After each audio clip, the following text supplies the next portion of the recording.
రాబోయే సార్వత్రిక ఎన్నికల్లో బీజేపీ టీడీపీ జనసేన కూటమి విజయం సాధించాలని కోరుకుంటూ విజయ శంఖారావం పేరిట యాత్ర నిర్వహిస్తున్నట్టు శైవక్షేత్రం పీఠాధిపతి శివస్వామి తెలిపారు. ఈ యాత్రలో భాగంగా బుధవారం ఉదయం ఆయన మఠ పీఠాధిపతులతో కలిసి మంగళాద్రి క్షేత్రాన్ని దర్శించారు. దిగువ సన్నిధిలోని శ్రీ లక్ష్మీనృసింహస్వామి, రాజలక్ష్మీ అమ్మవార్లకు ప్రత్యేక పూజలు నిర్వహించారు. అనంతరం శివస్వామి మాట్లాడుతూ ప్రధాని నరేంద్ర మోదీ నేతృత్వంలో అయోధ్యలో బాలరాముడి దివ్య ప్రతిష్టతో భారతీయుల్లో చైతన్యం వెల్లివిరుస్తోందన్నారు. రాబోయే సార్వత్రిక ఎన్నికల్లో బీజేపీ 375 నుంచి 400 పార్లమెంటు స్థానాలను కైవసం చేసుకోవాలని, ఏపీలో బీజేపీ, టీడీపీ, జనసేన కూటమి ఘన విజయం సాధించాలని, మంగళగిరిలో ఉమ్మడి అభ్యర్థిగా బరిలోకి దిగుతున్న నారా లోకేష్ భారీ ఆధిక్యంతో గెలుపొందాలని స్వామివారిని వేడుకున్నట్టు చెప్పారు. ఈ మేరకు విశ్వధర్మ పరిరక్షణ వేదిక ఆధ్వర్యంలో విజయ శంఖారావ యాత్రను చేపట్టినట్టు తెలిపారు.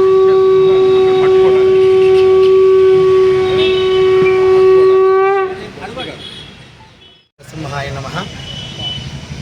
ఈ రోజున యావత్ భారతదేశమంతా కూడా అయోధ్య బాలరాముడి దివ్య ప్రతిష్టా కార్యక్రమంతో భారతీయులందరూ సమన్వయంగా సంఘటితంగా చైతన్యమైనారు.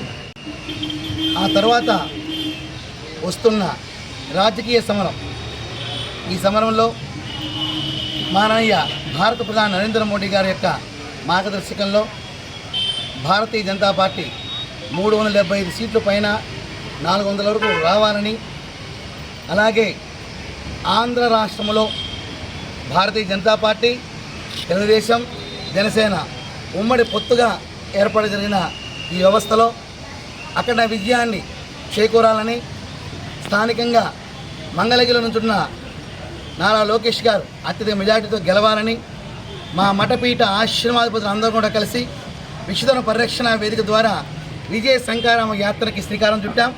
దానిలో ప్రప్రదంగా మన కెనార్ రోడ్లో ఉన్న వరసిద్ధి గణపతి వారికి నమస్కరించుకుని, విజయవాడలో ఉన్న దుర్గమ్మ తల్లికి పాదాల చింతలు మొక్కుకొని, ఈ రోజున మన మంగళగిరిలో ఉన్న రాజ్యలక్ష్మి, చెంచులక్ష్మి సమేత లక్ష్మీ నరసింహస్వామికి దివ్య పాదాల చింతన ఈ విషయాన్ని వినవిస్తూ ఇప్పుడు మన తుళ్ళూరులో ఉన్న రైతు శిబిరానికి, దీక్షా శిబిరానికి వెళ్ళి అక్కడి నుంచి అమరావతి క్షేత్రంతో ఈరోజు యాత్ర పూర్తవుతుంది.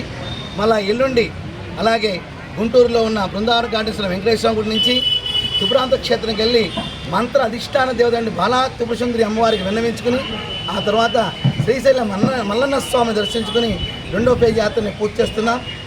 ఈ విధంగా ఎలా అయితే మత పరిపాలన, మతరాజ్యంగా ప్రకటించబడిన ఈ రాష్ట్రంలో ఇటు క్రిస్టియన్ కానివ్వండి, ముస్లింలు కానివ్వండి, హిందువులు కానివ్వండి సమానంగా చూస్తే ఈ ఉమ్మడి ప్రభుత్వం రావాలని ఆకాంక్షిస్తూ మేము కోరుకుంటున్నాం. భారత్ మాతాకి జై.